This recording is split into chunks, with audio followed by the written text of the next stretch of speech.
retrouver à peu près dans la même situation, avec les mêmes épreuves.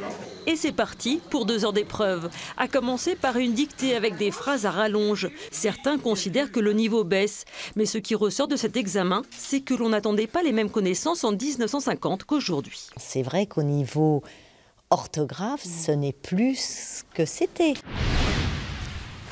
Il marche. En chaussures de sport et bonnet rouge, Julien Mas marche et pour la bonne cause.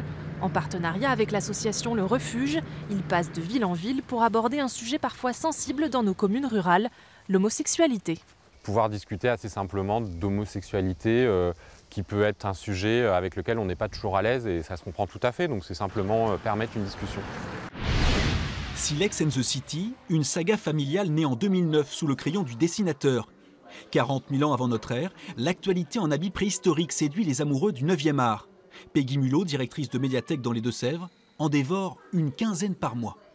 On a des thématiques dans le dernier volume sur les migrants, il y a des thématiques sur le mariage mixte. C'est ça qui est intéressant, c'est qu'il reprend tous ces grands points de l'actualité dans chaque volume pour en faire quelque chose de drôle.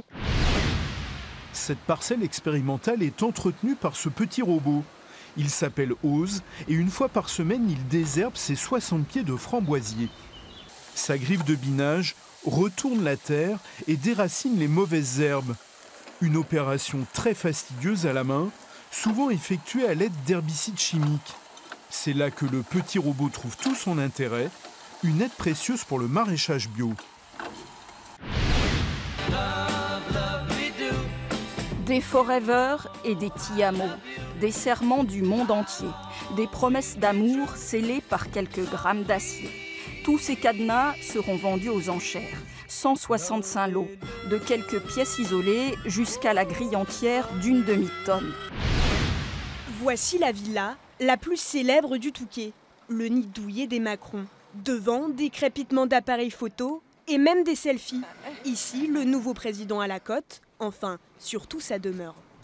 On vient souvent au Touquet et puis voilà, on passait régulièrement devant la maison. Et aux actualités, quand j'ai vu, j'ai tout de suite reconnu. Voilà, je me suis dit, bah, c'est la rue Saint-Jean, c'est là. Pour cette cathédrale de 8 mètres de hauteur, tout en cageot, plus de 60 scolaires sont venus prêter main forte à l'artiste et aux quelques bénévoles. Une cathédrale, hélas, éphémère, qui n'aura duré que le temps d'un week-end. Mais nul doute que Poincheval, son concepteur, a dans ses cageots et ses cartons bien d'autres réalisations en préparation.